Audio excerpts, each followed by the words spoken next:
la ciudadanía pierde sensibilidad y empatía frente a quienes están detenidos,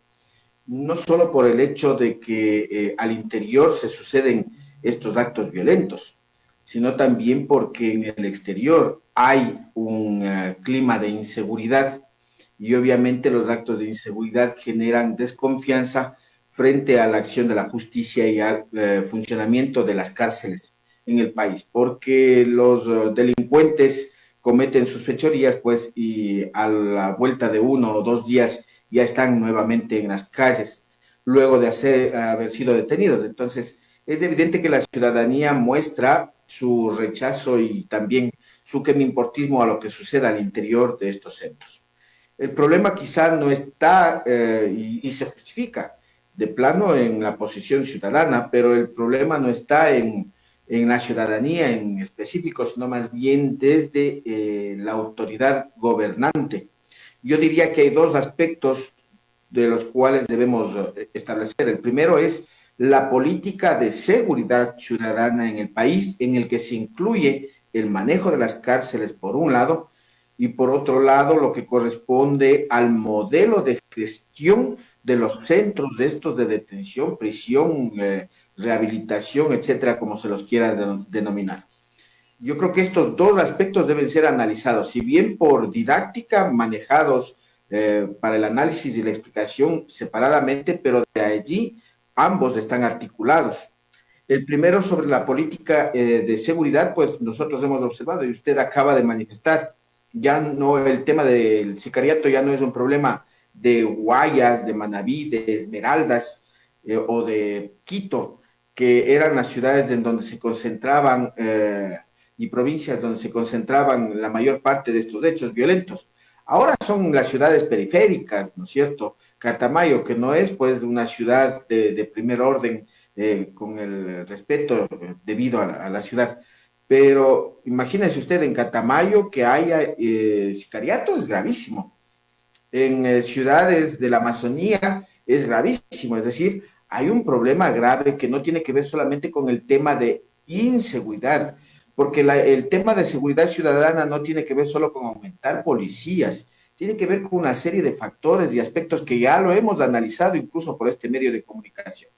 Y el tema de las cárceles, usted lo ha dicho, se necesita una reestructuración absolutamente de todo el sistema penitenciario en el país, partiendo de la designación de sus directivos o autoridades. No puede ser posible de que por el tema político y por satisfacer las necesidades o dar un espacio a quienes apoyaron en la campaña se ponga cualquier persona en la gestión de los centros carcelarios en el país. Tienen que ser profesionales vinculados al área que puedan establecer estrategias de gestión al interior de cada uno de los centros carcelarios, porque también ese es otro elemento. Hay que categorizar los centros carcelarios en función de la peligrosidad para que no vayamos digamos, a mezclar y a contaminar a unos con otros. Hay que organizar el interior y también hay que desarrollar políticas internas de rehabilitación para aquellos que sí hay cómo rehabilitarlos y en otros casos políticas de disciplina para aquellos que no hay cómo rehabilitarlos. Es un tema bastante complejo. Yo le escuchaba a la señora que decía, ¿esto se va a suceder nuevamente? Sí. Esto se va a suceder ahí en Santo Domingo, en Guayas nuevamente, en Azuay nuevamente y quizá en otras ciudades. Recientemente tuvimos temas también en Tulcán que se evidenciaron sobre este problema ya de la falta de un modelo de gestión adecuado al interior de los centros carcelarios en el país. Y yo creo que todos, sin ser expertos, sin tener expertise respecto de la seguridad interna, del sistema penitenciario, del sistema carcelario, de cómo funciona, de cuál es la mecánica, qué tipos de centros, qué categorización, como usted decía, tenemos y deberíamos tener, sin tener toda este bagaje de conocimientos, yo creo que vamos a concluir que el problema es estructural y que lo decíamos en su momento cuando iban y retornaban de Israel el presidente de la República y algunos funcionarios encargados del tema, que está bien el asesoramiento, que está bien el acompañamiento, está bien la ayuda, pero para hechos concretos, y yo decía en su momento, no es lo mismo el sistema penitenciario, el sistema carcelario de Israel al nuestro. Hay que adaptarlo, hay que traer esos técnicos y esa es la posible solución para que conozcan, identifiquen la problemática, sepan lo que tenemos o lo que no tenemos y en función de aquello quizás aplicar una política o una transferencia de conocimientos o de tecnología. Pero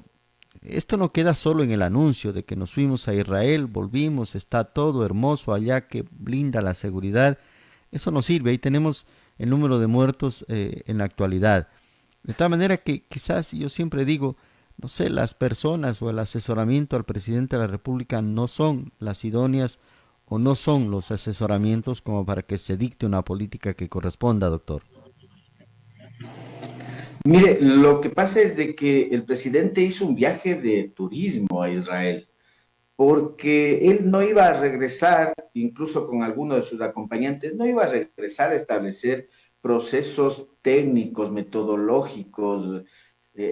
la utilización de insumos, herramientas, etcétera, que puedan generarse. Incluso la formulación de políticas, porque lo que se necesita para la formulación de políticas es personas que estén en el país, que conozcan la realidad, que puedan diagnosticar la realidad del país de manera real, objetiva y en función de ello establecer la formulación de políticas públicas, por un lado, y también de la implementación de estrategias técnicas, metodológicas para la corrección de problemáticas en torno al encarcelamiento o el funcionamiento de las cárceles. Ahora, el otro tema es de cómo al interior del país está planteado el tema de seguridad, porque a la final pueden manejarlo muy bien los centros carcelarios, pueden hacer que los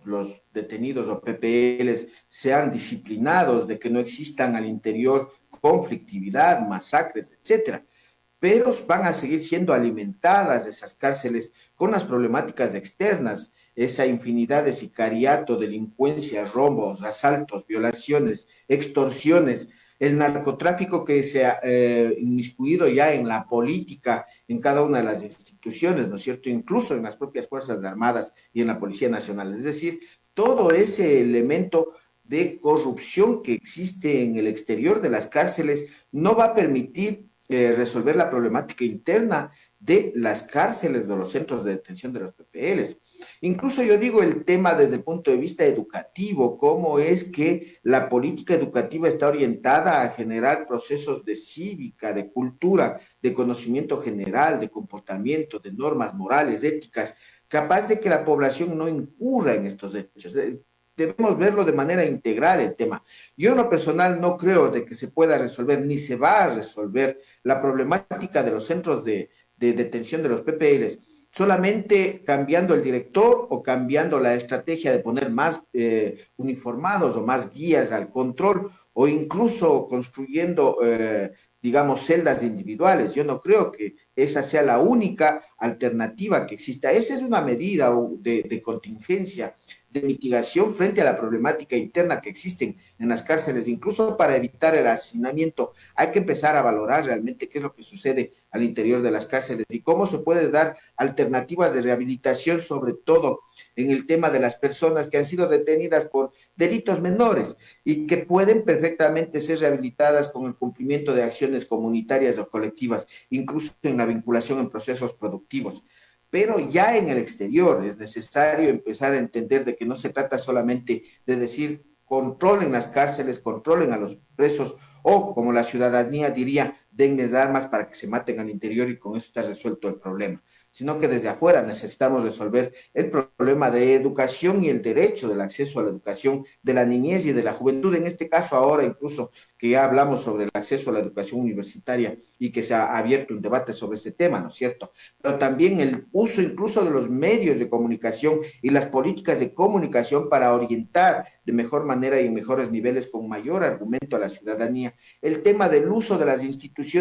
públicas y el mensaje que se da respecto a la gestión pública y toda la transparencia que debe haber sobre los aspectos de tráfico de influencias, de la otorgación de puestos a personas que son amigas y que no corresponden a las capacidades profesionales, el tema de venta de puestos incluso, es decir, ese mensaje de corrupción que se va dejando a las nuevas generaciones y que obviamente van a incurrir en delitos para alimentar esas cárceles. Por eso digo yo, es un tema de integralidad. Usted lo ha dicho, es un tema estructural. Y la estructura no son solamente las cárceles, la parte del sistema político, económico y social que tenemos en el Ecuador y qué es lo que hay que pensar principalmente para solucionar esta problemática que en definitiva no va a ser resuelta inmediatamente, pero que debe ser con un planteamiento de mediano y largo plazo. Le dice un distinguido lojano este comentario, doctor, hablando de insensibilidad. Si los gobiernos a lo largo de los años no han logrado preocuparse por salud, educación y trabajo, esa insensibilidad contra estos tres aspectos se refiere a la salud, a la educación y al trabajo, menos se van a preocupar de los criminales, los ladrones, los PPLs que están en los centros carcelarios. Y esa es una verdad, doctor, es decir, ni siquiera la salud hemos logrado superar los problemas que tiene el tema de la educación y el tema del desempleo, que puede ser incluso el mismo desempleo un detonante para el incremento de la criminalidad en el Ecuador. Obviamente puede haber insensibilidad para tratar de solucionar los problemas del sistema carcelario penitenciario ecuatoriano, doctor. Evidentemente, y hemos señalado anteriormente, el problema de la inseguridad es generada por la falta de satisfacción de las necesidades fundamentales de vida. ¿Cuáles son las necesidades fundamentales de vida? Educación, empleo primero. Si es que la gente no tiene empleo y no tiene dinero, no va a poder resolver absolutamente nada. Segundo, educación, salud, vivienda y alimentación. Si la gente no ha resuelto eso, créame de que en el país la violencia, la inseguridad social y ciudadana, la delincuencia va a acrecentar. Y obviamente yo coincido, si es que el gobierno no tiene, el gobierno por un lado, no tiene la sensibilidad para atender estos sectores sensibles y vulnerables que son la salud y educación y la seguridad social en este trío, resulta que tampoco la ciudadanía va a tener empatía para tener sensibilidad frente a lo que sucede al interior de los centros de detención de las personas privadas de libertad. Entonces, por ello es que yo planteo de que el tema no puede ser visto solamente como bajo las redes de lo que implica una cárcel, sino tiene que ser visto socialmente, desde afuera, desde el punto de vista de satisfacer necesidades de educación y la educación entendida no solamente como la dotación de conocimientos, sino la educación entendida como la posibilidad de formar personas capaces de establecer principios y valores de comportamiento y conducta para la interrelación en la sociedad y en la comunidad. Esos aspectos no están siendo tomados en cuenta. Y por ello es que yo digo, si es que se pueden ir al mejor país del mundo en el que se maneje el sistema carcelario de manera, digamos, muy buena o positiva, pero eso no va a reflejar una atención, una solución a la problemática interna del país, porque el país tiene sus propias características y condiciones y deben ser resueltas esas problemáticas internas que tenemos en función del diagnóstico propio objetivo de nuestra realidad. Ahí es, digamos, la acción que podemos hacer como ciudadanía para, como usted ha dicho, no somos expertos técnicamente en la materia, pero sí somos capaces de valorar y dar opiniones razonadas en función de proponer y que también ojalá las autoridades tengan la sensibilidad de escucharnos y decir, sí, en estos campos estamos equivocados, en estos aspectos debemos desarrollar la intervención, no solo en el manejo de los centros de rehabilitación, sino también en la política pública de seguridad, que es un factor determinante para reducir la criminalidad incluso al interior de los centros de rehabilitación.